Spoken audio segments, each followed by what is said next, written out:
ibraahimna waa da'weynaa gabow buuna la dhacay. rabbiguna ibraahim wuu ku barakeeyey wax walba, oo ibraahim wuxuu ku yidhi addoonkiisii oo dadka gurigiisa ugu weynaa oo u talin jiray wixii uu lahaa oo dhan, waan ku baryayaaye gacantaada bawdadayda hoos dhig, oo waxaan kugu dhaarin doonaa rabbiga ah ilaaha samada iyo ilaaha dhulka, inaadan wiilkayga naag uga guurinayn gabdhaha reer kancaanka aan dhex degganahay, laakiin waxaad u kacdaa dalkaygii iyo xigaalkaygii oo waxaad naag uga keentaa wiilkayga isxaaq. addoonkiina wuxuu ku yidhi, waxaa laga yaabaa inaanay naagtu oggolaan inay ii soo raacdo dalkan, ma inaan wiilkaaga ku celiyo dalkii aad ka timid baa? ibraahimna wuxuu ku yidhi isagii, iska jir oo wiilkayga meeshaas ha ku celin. rabbiga ilaaha samada ah oo iga soo kaxeeyey gurigii aabbahay iyo dalkaygii aan ku dhashay, oo ila hadlay iguna dhaartay isagoo leh, farcankaaga ayaan dalkan siinayaa, ayaa malaa'igtiisa kaa sii hor diri doona. wiilkaygana naag baad halkaas uga soo guurin doontaa. haddii naagtu aanay oggolaan inay ku soo raacdo, markaas dhaartaydan waxba kaama saarna, laakiin wiilkayga halkaas ha ku celin. addoonkii wuxuu gacantiisii hoos dhigay bawdadii sayidkiisa ibraahim, wuxuuna ugu dhaartay wax arrintan ku saabsan. addoonkiina wuxuu kaxeeyey 10 awr oo ka mida awrtii sayidkiisa, wuuna tegey isagoo gacantiisa ku haya waxyaalihii sayidkiisa oo wanaagsanaa oo dhan, oo intuu kacay ayuu tegey mesobotamiya xagga magaalada naaxor. awrtiina wuxuu ku tu'iyey meel magaalada dibaddeeda ah oo ceelka biyaha agtiisa ah, kolkay galabtii ahayd, marka dumarku biyo dhaansiga u soo baxaan. oo wuxuu yidhi, rabbiyow sayidkayga ibraahim ilaahiisow, waan ku baryayaaye maanta i liibaani, sayidkayga ibraahimna u roonow. baleeg, waxaan ag taagnahay isha biyaha ah, gabdhaha dadka magaaladuna waxay u soo baxayaan inay biyo dhaansadaan. gabadhii aan ku odhan doono ashuunkaaga deji, waan ku baryayaaye aan ka cabbi, oo igu odhan doonta cab, awrtaadana waan waraabin doonaa. taasu ha noqoto tii aad u dooratay addoonkaaga isxaaq, oo taas baan ku ogaan doonaa inaad sayidkayga u roonaatay. intuusan hadalka dhammayn, waxaa soo baxday iyadoo ashuunkeeda garabka ku sidata rebeqa oo u dhalatay betuu'el wiilkii milkaah, oo ahayd naagtii naaxoorkii ahaa ibraahim walaalkiis. gabadhuna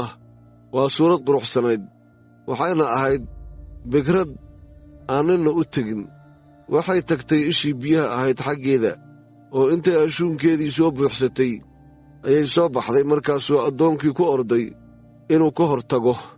oo wuxuu yidhi, ashuunkaaga iga waraabi in yar oo biyo ah, waan ku baryayaaye. markaasay tidhi, cab sayidkaygiiyow. oo intay dhaqsatay ayay ashuunkeedii dejisay oo gacanta ku qabatay, wayna waraabisay. oo markii ay waraabisay kadib ayay ku tidhi, awrtaadana waan u dhaamin doonaa ilaa ay wabxaan. oo intay dhaqsatay ayay biyihii ashuunkeedii ku shubtay barkaddii, oo mar kale caalkii ku oroday inay soo dhaamiso, wayna u dhaamisay awrtiisii oo dhan. ninkiina aad buu u fiiriyey iyada, isagoo aamusan inuu ogaado in rabbigu ku liibaaniyey socdaalkiisii iyo in kale. markii awrtii cabtay kadib ayaa ninkii soo qaaday sangelis dahab ah oo miisaankiisu yahay nus shaqal, gacmaheedana wuxuu u soo qaaday 2 dugaagadood oo dahab ah oo miisaankoodu yahay 10 shaqal, oo wuxuu ku yidhi, ina ayaa tahay, waan ku baryayaaye ii sheeg, guriga aabbaha meel aannu ku hoyanno ma leeyahay? oo waxay ku tidhi isagii, anigu waxaan ahay ina betuu'eel wiilkii milkaah ee naaxoor u dhashay. oo weliba waxaa kale oo ay ku tidhi, caws iyo cunto badanba waannu haysannaa, iyo meel lagu hoydo. markaasaa ninkii madaxa foorariyey oo rabbiga caabuday markaasuu yidhi mahad waxaa iska leh rabbiga ah sayidkayga ibraahim ilaahiisa oo aan naxariistiisa iyo runtiisa ka joojin sayidkayga anigana rabbigu jidkuu igu soo hoggaamiyey oo wuxuu i keenay gurigii sayidkayga walaalihiis gabadhiina intay oroday ayay waxyaalahan dadkii guriga hooyadeed uga warrantay rabeeqahana waxay lahayd walaal magaciisa la yidhaahda laabaan markaasaa laabaan dibadda u baxay oo wuxuu ku orday ninkii isha joogay markuu arkay sangeliskii iyo dugaagadihii gacmihii walaashiis ku jiray oo uu maqlay hadalkii walaashiis rabeeqah iyadoo leh sidan buu ninkii iila hadlay ayuu u yimid ninkii oo bal eeg wuxuu ag istaagay awrtii isha joogtay oo wuxuu ku yidhi kaaga rabbigu barakeeyeyow soo gal maxaad dibadda u taagan tahay gurigii waan soo hagaajiyey awrtana meel baan u diyaariyey ninkiina gurigii buu soo galay awrtiina wuu furay wuxuuna isagoo awrtii ugu dhiibay caws iyo cunto biyona wuu siiyey inay ku cago maydhaan isaga iyo raggii la socdayba cuntana waa la hor dhigay inuu cuno laakiinse wuxuu yidhi cuni maayo ilaa aan sheego farriintayda kolkaasuu yidhi sheeg markaasuu yidhi waxaan ahay ibraahim addoonkiisa rabbigu aad iyo aad buu u barakeeyey sayidkayga wuuna weynaaday wuxuuna siiyey adhi iyo lo' iyo lacag iyo dahab iyo rag addoommo ah iyo naago addoommo ah iyo geel iyo dameero saarax oo ahayd sayidkayga naagtiisii ayaa wiil u dhashay sayidkayga markay gabowday oo wuxuu isaga siiyey wuxuu leeyahay oo dhan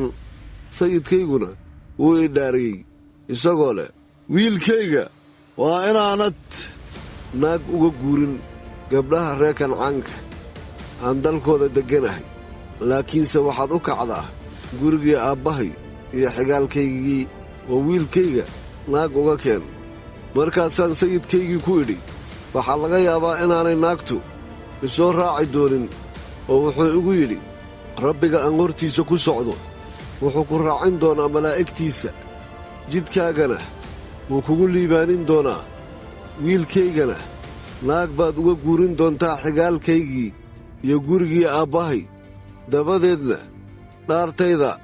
waxba kaama saarna markaad u tagto xigaalkay oo hadday iyada ku siin waayaan markaas dhaartayda waxba kaama saarna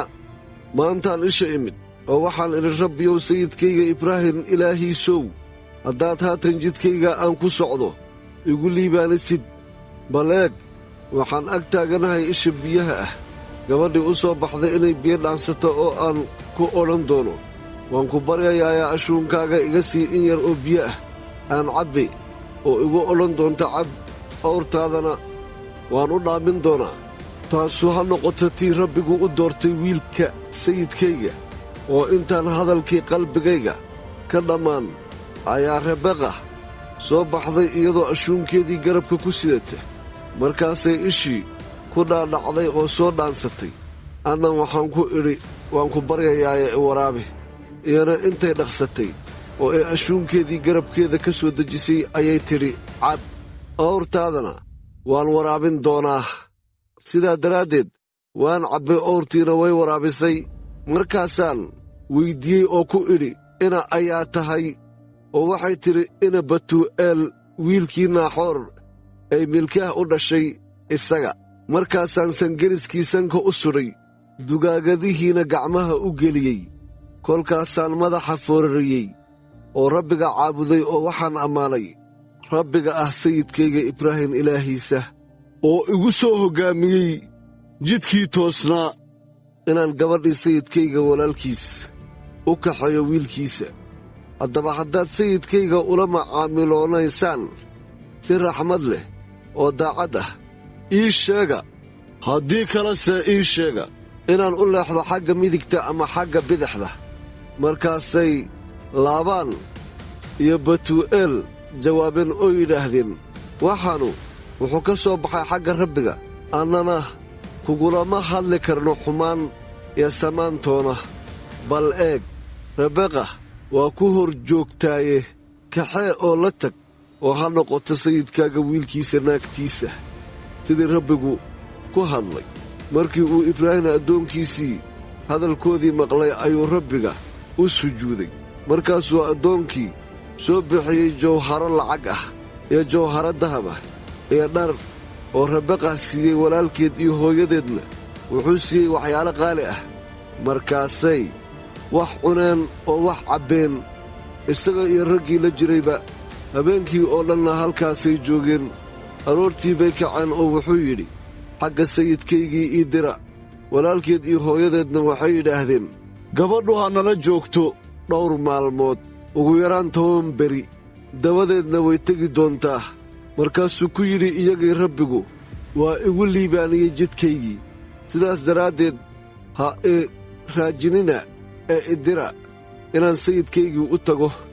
markaasay yidhaahdeen gabadha waannu u yeedhi doonnaa oo weyddiin doonnaa markaasay Rabaqax u yeedheen oo waxay ku yidhaahdeen ninkan ma raacaysaa oo waxay tidhi haah waan raacayaa markaasay walaashood Rabaqax direen iyada iyo madiidinteedii iyo addoonkii ibraahim iyo raggiisiiba oo Rabaqax bay u duceeyeen oo ku yidhaahdeen walaashayoy kumanyaalkun hooyadood noqo farcankaaguna kuwa iyaga nacab iriddooda ha hantiyeen Rabaqaxna way kacday iyada iyo gabadheediiba oo waxay fuuleen awrtii ninkiina way raaceen addoonkiina wuu kaxeeyey Rabaqax wuuna tegey Isxaaqna wuxuu ka yimid xagga jidka Ba'irlahayrow waayo wuxuu degganaa dhulka koonfureed oo gabaldhici ayaa Isxaaq berrinka u soo baxay inuu fakero markaasuu indhihiisa kor u taagay oo wax fiiriyey oo wuxuu arkay awr soo socota Rabaqaxna indhaheedii way kor u taagtay oo markay Isxaaq aragtay ayay ratigii ka degtay oo waxay addoontii ku tidhi waa aya ninkaas berrinka dhex socda oo inaga hor imanaya addoonkiinna wuxuu yidhi waa sayidkaygii markaasay indhashareerteedii qaadatay oo hagoogatay addoonkiina wuxuu Isxaaq u sheegay wixii uu sameeyey oo dhan Isxaaqna wuxuu iyadii soo geliyey teendhadii hooyadii Saarax Rabaqaxna wuu guursaday oo naagtiisii bay noqotay wuuna jeclaaday iyada oo Isxaaq waxaa laga qalbi qaboojiyey geeridii hooyadiis